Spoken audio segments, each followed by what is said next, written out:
Hey, my name is Kelsey, I'm a client advisor here at United BMW. Today we are taking our first look at the 2022 BMW iX. The iX has two motors, one in the front that produces 268 horsepower and 260 pounds-feet of torque. In the rear, the motor produces 335 horsepower, 295 pounds-feet of torque for a combined total of 516 horsepower and 564 pounds-feet of torque. And given that it is an electric vehicle, all of that torque is available to you instantly. The battery is a lithium-ion battery. It is 369 volts with a 303 amp hour capacity. It has a 111.5 gross energy capacity. The total range is estimated to be at about 300 miles. It may increase with regular charging cycles. The EPA rates it at 324 miles with standard 20-inch wheels and 315 with 22s. Now, we wouldn't be talking about a brand new BMW if we didn't address the elephant in the room, these headlights. These are redesigned BMW laser lights. As you can see, that blue element has been moved down here. These serve as your daytime running lights and your blinkers, as you can see here. Now, we also have to address the other new focal point of the front end, this roundel here. Now, it is locked when the car is locked, so keep that in mind, but this is your washer fluid. This is how you refill it. You simply press to close, just like the gas door, or in this instance, the charging door. Now, you cannot open the hood of the iX, just like the i8, that can only be done by technicians in shop. With this one especially, you do put yourself in danger of scratching your A-pillar and your hood if you try to remove it on your own, but there are views of what's underneath online. This grille is one of the biggest we've ever seen on a BMW, if not the, and it serves a lot of purposes. So this black piece here in the middle houses a ton of sensors, namely your adaptive cruise control sensors, your frontal collision warning. We won't have time to get into the science behind every detail of the vehicle as much as I would love to, but I think this is worth pointing out. For precision in manufacturing, a nanoscale vacuum-based precision coating process is used to manufacture the two-color finish and the 3D effect. As you can kind of see here, it's much easier to pick up in person, but it's produced by vaporization using laser and plasma-fired application techniques. And then on top of that, they put a 0.7 millimeter thick layer of self-healing polyurethane. So as everyone has seen, if the vehicle gets a scratch or a chip, anything like that, that only penetrates that polyurethane, so only goes as deep as 0.7 millimeters, you can apply heat directly to it or leave it outside. For example, here in Georgia in the summer, you could probably just leave it facing the sun and it will heal itself. And down here below, these elements open and close as we've seen with traditional BMW grills to help regulate the temperature of what's behind. Looking at the wheels, this is a new aerodynamic design that we haven't quite seen before from BMW. As I mentioned before, 20-inch wheels are standard, 21 and 22s, as seen here, are both available. However, the highest EPA range rating is with the 20-inch model. Kind of hard to show, but the body structure is made of a multitude of things specially designed for the iX, including ethically sourced carbon fiber reinforced plastic, high-performance thermoplastics, high-strength steel, and aluminums. The side frame, rain channels, roof frame, cowl panel, and rear frame connect what's called the carbon cage, which is a reimagining of the carbon core seen on the 7 Series. The carbon core, as I mentioned, is made of light, torsion-resistant carbon fiber reinforced plastic components. The carbon fiber reinforced plastic that we use on our M vehicles and other vehicles in our lineup, and that carbon fiber is ethically sourced from our own mines, for example, one here in the US in Washington. This carbon fiber reinforced plastic can be appreciated visually in each of the door jambs of the iX. You'll see that here. This is a very open weave. Now, if all of these panels were to be made of steel instead of the thermoplastics and carbon fiber reinforced plastic, it would total about 10 pounds heavier, which doesn't necessarily sound like a ton, but in automotive design, that is significant. That also brings us to these doors. For the first time ever, BMW has featured frameless doors on an SAV. Previously only seen on our coupes and Grand Coupes. If the iX looks kind of familiar, that's because it is. The roof line up here and the exterior is largely based off of the X5. It's actually only about an inch longer than the X5, but several inches shorter.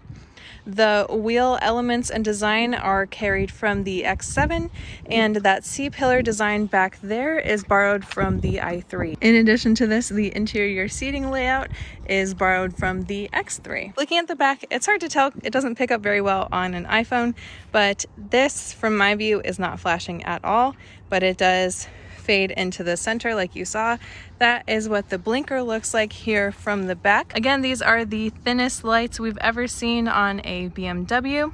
We have reflectors down here, reverse lights right there, the badging on both sides in silver, and of course a massive roundel. Here you can also see that the backup camera is integrated into the roundel there. It does wash itself, and I can show you that in a second, but basically it comes out of right here. All right, coming into the trunk, you can see that your blinker remains on with these massive lights that have been integrated into the trunk surround. Again, another first for BMW. This is so that when you have your trunk open and you are on, say, the side of the road, people that are approaching from behind can still see your lights. Also great at night for an emergency. In here, this is said to be comparable to about an X3 in size. When these back seats are down, it's bigger than an X5. You do have buttons here to put the seats down automatically, so you just pull it up and it'll flip down. Unfortunately, this does not lift it back up. There's a hook available, 12-volt charging port there. This cover is removable as always, as is this one up here, just like the X4 and X6. Down here, this is a demo model, so we weren't gifted with everything that's supposed to come in it, but your charger would be stored down here. That is a front plate, should you be in a state where that is required, and this is a tire pump. Now you'll see a loop right here. That's because the trunk cover can actually be lifted up and will stay like that. So you get a little bit more depth should you need that added height, and then you just use this, pull it back. Before we get into everything that is the interior, let's talk about what's available. Here we see the Mocha Sensitech. Sensitech is also available in oyster and black. If you prefer a real leather option, that is available in either Amido or Castanea Chestnut.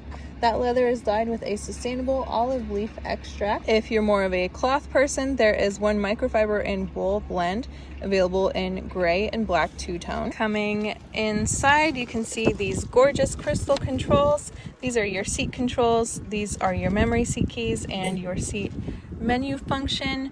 Window controls down here. This is your redesigned child lock, so that does apply the child lock to both rear doors, so keep that in mind if you have passengers. This is a secondary door handle, so should your button ever malfunction for whatever reason, you do have a secondary way out, just like in the i8. However, if you do have that child lock activated, this will not work on the rear seats. Trunk open. Coming inside, you see the now infamous 2 foot long, a little over 2 feet long, seemingly floating display. This is, of course, attached at 2 separate points here in the back, as you can see there. So this is your 12.3 inch dash and your 14.9 inch digital display over here. And if we shut the door, you can see my favorite part. That is a part of what BMW calls great entrance moments, and that is configurable within the menu. So if you don't like it, or if you'd like it a little bit more dramatic, you have options available for that as well. One of the most prevalent things you'll notice as we talk about the interior of the iX is what BMW calls Shy Tech, and that is state-of-the-art technology that is used more passively. So it's always there if you need it, but it's not noticeable until you need it. So for example, you'll notice that the climate controls that would typically be here are no longer. They have been condensed to here. So you can adjust your temperature from here should you need. Same with that. If you want to get more into it, you select climate menu, and from here you can make selections on your driver's side climate controls. You can swipe over to the passenger you can adjust your air recirculation from here. The iX has what is called a nanofiber tech filter. This filters out ultrafine and microbial allergens and other pollutants to help keep the interior of the cabin air as fresh as possible, and that is accomplished with air recirculation only. I do have a video about every button in the iX, and that's where we'll go more in depth on what exactly everything does. Today we're going to touch on some main points like this one here. This, just like the i8, is how you open the door. So you push that in and it'll release so that you can open the door. To close, just close like normal. So here on our massive dash, you can see that we are both in park and we have auto H on. We'll talk about park in a second because that is significant. This is your state of charge. This one has received quite a bit of attention over the past few days, so it'll need some charging time. Local speed limit. This shows you who in the car is not buckled in. Turns out it's me. This is your gear. Typically here, we say here because we're in park. Again, it's important. This is your temperature and your estimated range. You will notice that this dash is also redesigned. You can change the appearance by pushing this button here. So by pushing that, you can adjust the content so you can see your range prediction, your assisted view, so part of that driver's assistance professional. You can see your map and your entertainment information. We'll leave that on range. You toggle between layout, head-up display, and content by adjusting this one here. So you can scroll through and find the one that suits you best. Same thing with your head-up display. You can adjust what appears there. You can just barely see it. And while we're talking about the head-up display, another part of that ShyTech that you'll notice is there's no big frame here for the head-up display. It's all been reduced to that display right there. So it's much more seamless and better integrated than what we've seen before. Center, of course, is still our horn, and over here is our cruise control functions. So this symbol here still activates and deactivates that system. The mode button is still your driver's assistance systems. So with this, you can toggle between your active cruise control and your active driving assistant if you want one or both on. Another example of that ShyTech is found here in this button. So anywhere you see a button with these three lines, it'll be a good example of that. It's also a menu button. So as I mentioned earlier, this is your seat controls. So when we push that here, you'll be able to see your controls. So instead of having a massage button on the door, it's now been moved to here. If you'd like to make adjustments to the seat, you can do so here. So you can push up or down, and you can adjust your seat climate control from here too. So the cooling, heating, etc. Here under charging, you will be able to adjust some of your favored charging settings. Now charging and range get a little bit tricky because it is very subjective depending on where you are, what charger you're using, how you're driving, etc. So you'll want to know before going into it what the AC limit is at your house and what amperage you have access to so that you don't overwhelm your home system and potentially start a fire. You can set it to charge on a schedule if you prefer. You can also set a departure plan to have it primed and ready. We do recommend this because it will allow the vehicle to precondition itself to make sure that the batteries are ready to go when you are ready to go. You can also set a charging target. So for example, if you don't want it to charge completely for whatever reason, you can keep that from happening. One of the newest and most interesting things to me is the unlock charging cable. So when you are away from your vehicle while it's charging and you lock the door, it'll automatically lock the charger to the vehicle. But you can now change it to unlock when it's done charging. So for example, if you're at a public charger and you don't want to hog it if you're not necessarily using it actively, if it's not providing any value to you, it will unlock when it's done charging to allow others to take that charger and use it for themselves. A very considerate option.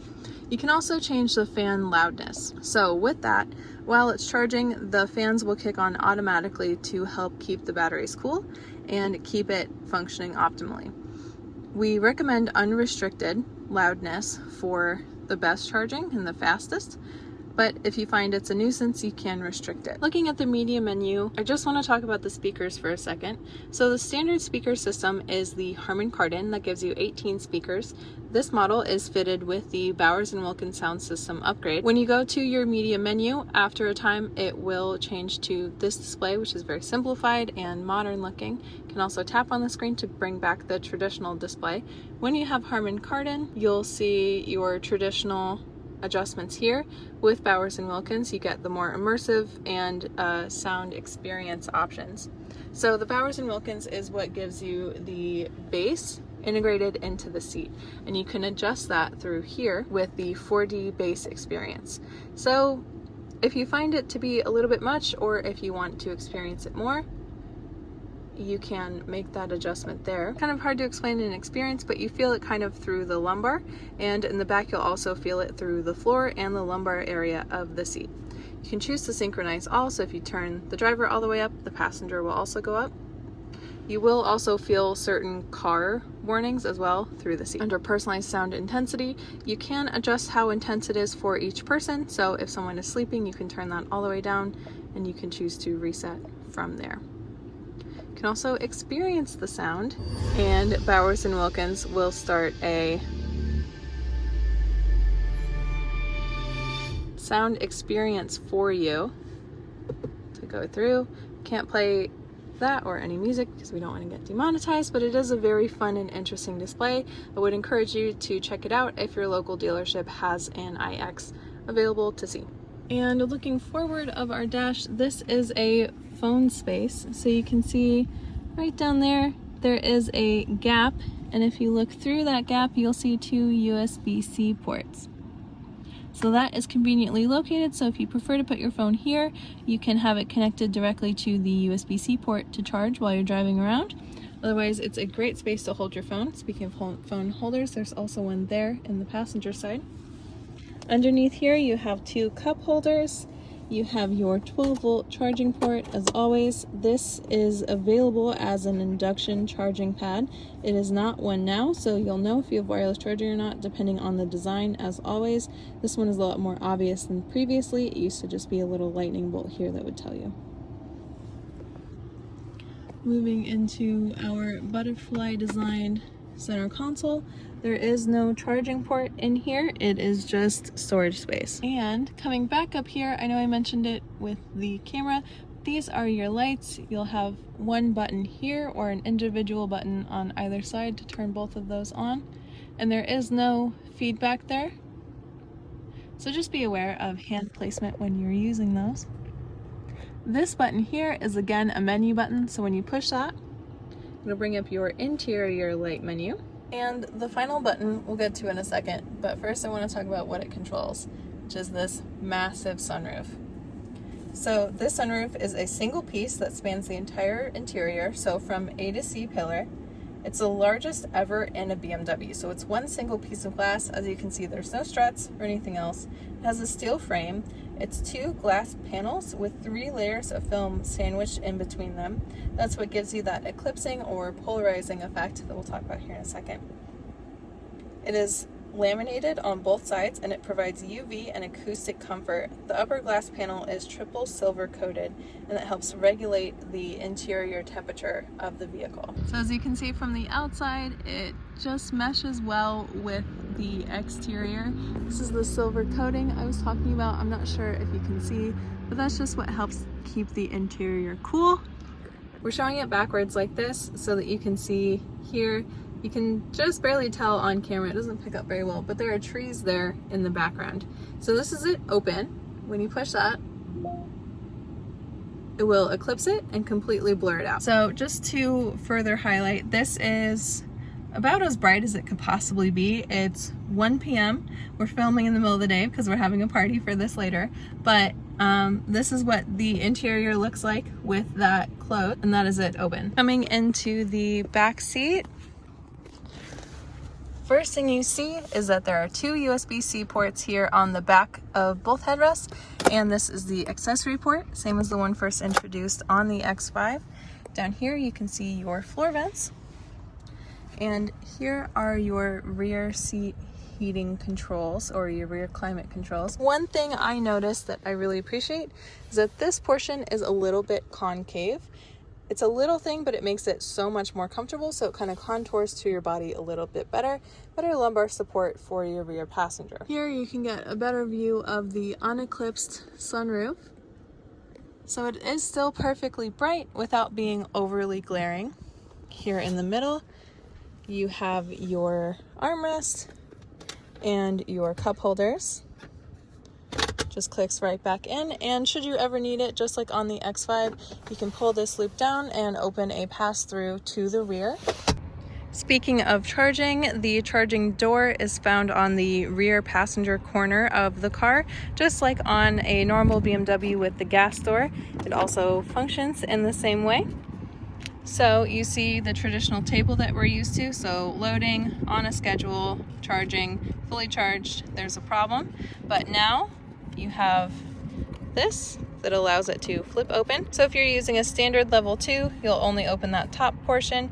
If you're using a level 3 DC fast charger, you'd open that bottom one. If you are new to charging, this is what I'm talking about. This is a level 2 charger, available at most places, airports, most grocery stores are starting to get them. Oftentimes you get much better parking with those. This monster is a DC level 3 fast charger that is only available commercially for all electric vehicles. So it's hard to tell, but this is what it looks like when it is charging normally with a level 2 charger.